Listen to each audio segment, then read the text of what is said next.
Ano ang pambansang isda ng Pilipinas?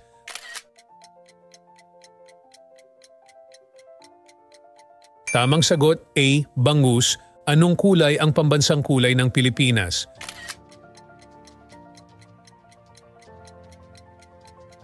Tamang sagot C. Dilaw. Saan matatagpuan ang Bulkang Taal?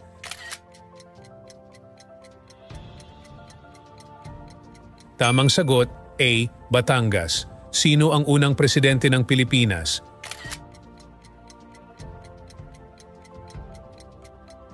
Tamang sagot B. Emilio Aguinaldo. Sino ang pambansang bayani ng Pilipinas?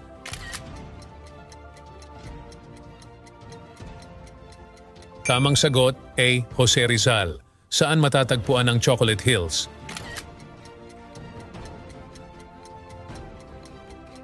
Tamang sagot B. Bohol.